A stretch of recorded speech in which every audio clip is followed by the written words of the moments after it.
on va vous parler d'un livre qui s'appelle Le jour où, de Paul Béorn aux éditions Castelmore. Donc Paul Béorn, c'est un auteur français. Il écrit surtout des romans de fantasy. Il s'appelle Béorn, c'est pas son vrai nom.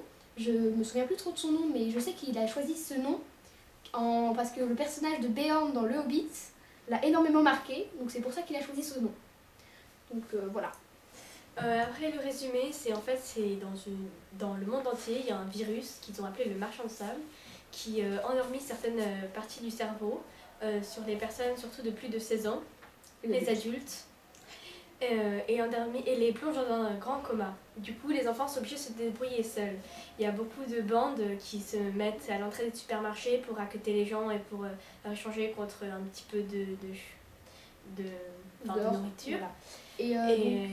Et après, il y a des gens qui sont appelés les hommes droits, qui s'habillent en militaire et qui font la loi dans la ville.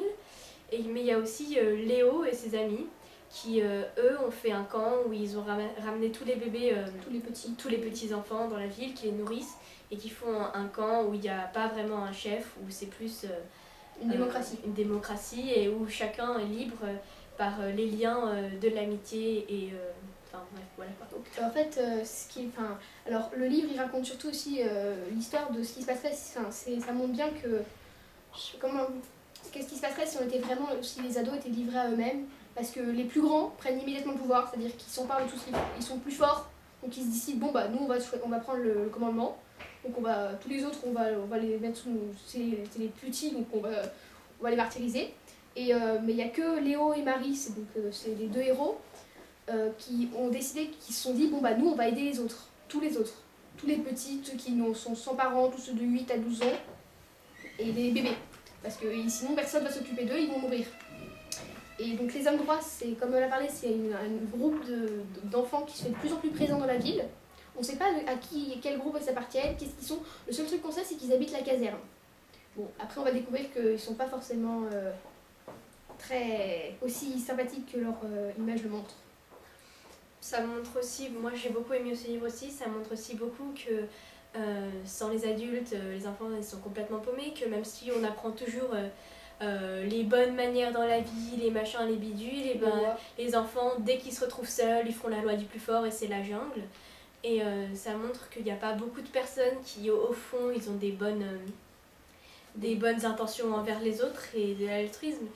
Ça montre que les adultes, ils nous disent plein de trucs pour nous protéger, mais que en fait, si on était livrés à nous-mêmes, on serait quasiment perdu.